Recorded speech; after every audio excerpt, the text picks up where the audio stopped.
The real story of the Haught Mansion. Sadly, it's much harder to get rid of a hoax than it is to create one. Everyone loves to hear a crazy story about a haunting at a particular house. Far fewer people are interested in reading about how nothing extraordinary in fact ever happened at a particular house. In fact, 90% of you have already probably closed this tab and moved on to other clickier things in your feed. But when those falsehoods are inadvertently repeated over and over again, they tend to bury the truth, and this can reinforce misinformed public perceptions that can be damaging. A photographer who goes by Seth Lawless has reportedly made a rather handsome living off of his photos and books about abandoned places, and from selling images, with phony stories attached to them, to major media outlets, some of which include the Huffington Post, Slate, and The Telegraph. One of his popular fakeries concerns this house in Detroit's Brush Park neighborhood, which Lawless calls the Haught Mansion. He alleged that in 1941 it was an upscale gentleman's brothel, and that years later several corpses were found in its basement marked with a perfect circle on their chests. Now, I can respect a good hoaxer if in fact the motive was to burn lazy journalists, who are notoriously poor at fact-checking before they automatically put something into print, but I'm not sure there is anything at play here except pure profiteering. Questionably factual ghost stories about creepy old buildings accompanied by moody photos sell newsprint, which is measured in mouse clicks, and add revenue these days, and Lawless has figured out how to efficiently scam that system to his advantage. Perhaps even the aforementioned media outlets are complicit in Lawless's hoax, caring only that uninformed people will click the stories and generate ad revenue. Furthermore, there's nothing wrong with celebrating an urban legend, but this is not an urban legend. Urban legends by definition have some element of truth to them, and the story of the Haught Mansion is a complete fabrication. Make of Lawless's intentions what you will, but I've chosen to use this post today to debunk the hoax and restore a house's rightful history that has been effectively obscured in online searches. In the space of about an hour, I was able to research and type out about as complete of a history of this house as one could hope for, without actually going to an archive. All of the information presented in this post was researched online using Google, Google Books, Google Maps, saved PDF copies of the Detroit Sanborn Maps, and the Detroit Public Library's ProQuest online newspaper search engine. My ass didn't even have to part ways with the comfortable dent in my easy chair during all of this, except for when I drove by to get some photos of my own. The first and hardest step was finding the house's real identity, and in order to do that I had to start off by figuring out its physical address.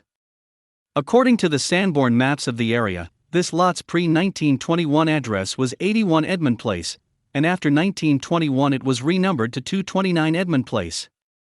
The map also noted the structure as a rooming house, meaning that it was owned by someone who took in boarders at some point around then, so whoever originally built it had probably moved on by that point.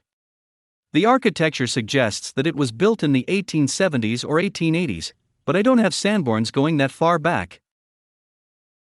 The Lubin Apartments, also known as the Brush Park Castle, used to stand across the alley from this house, which I explored in an older post. In a photo from its roof, you can see the Haught Mansion prior to its rear half turning into a blown-up mess, as well as its now demolished neighbor.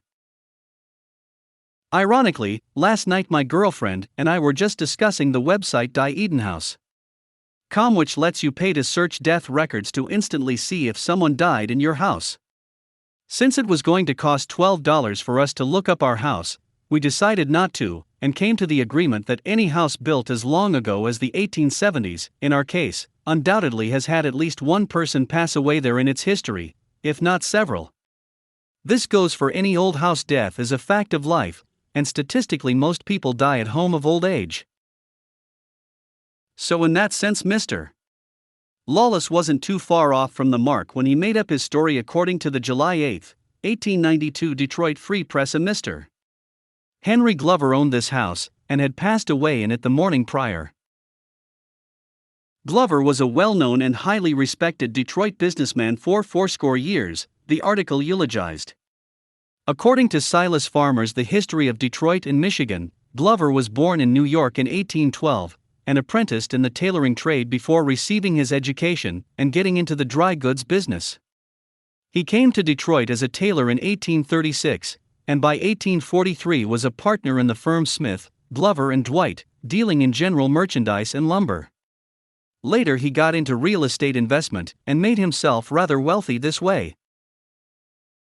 Glover also held the office of school inspector briefly. Among his real estate activities, he was among the first, if not the first, to see the possibilities of Jefferson Avenue as a wholesale and jobbing street, as Farmer put it, and in 1885 bought a vacant lot at Jefferson and Wayne that was infested with birds of the worst possible character, erecting there a substantial brick block after clearing away the vermin.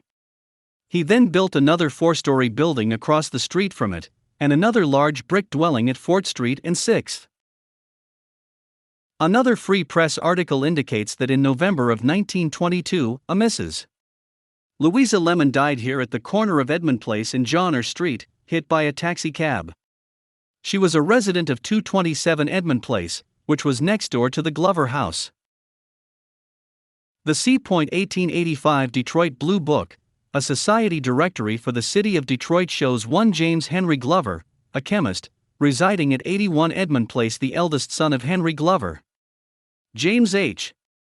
Glover was also shown in the C-Point 1900 catalog of the Delta Kappa Epsilon fraternity, indicating that he must have remained living in his father's mansion for some years after the latter had passed away.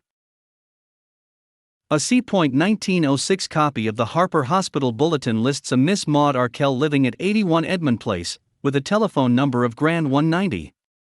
I wonder if she was a nurse employed at Harper Hospital nearby.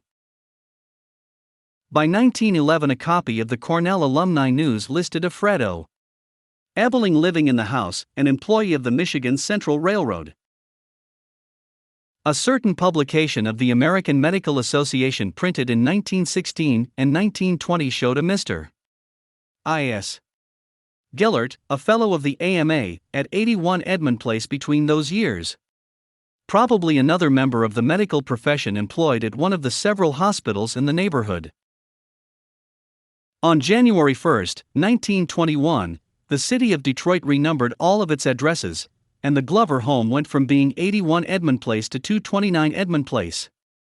A C-Point 1922 issue of Good Housekeeping contains an ad whose fine print appears to indicate that the Ebby Coal Company was then located at 229 Edmund Place, though I could not readily turn up much info about such a company on Google. A C-Point 2007 article in Crane's Detroit Business reported that 229 Edmund Place had been bought by the Brush Park Conservatory of Music and Fine Arts, though this venture seems to have fizzled soon after. According to a post at Faded Detroit Blogspot. In 2013, the house was put on the city's demolition list, and the Detroit Historic District Commission apparently had a hearing on the transfer of the parcel in August of 2015. As if all of this research wasn't enough, the Brush Park Preservation Society has also said on their Facebook page that there were never any bodies found in this house, nor any truth to the phony story about the 1940s brothel.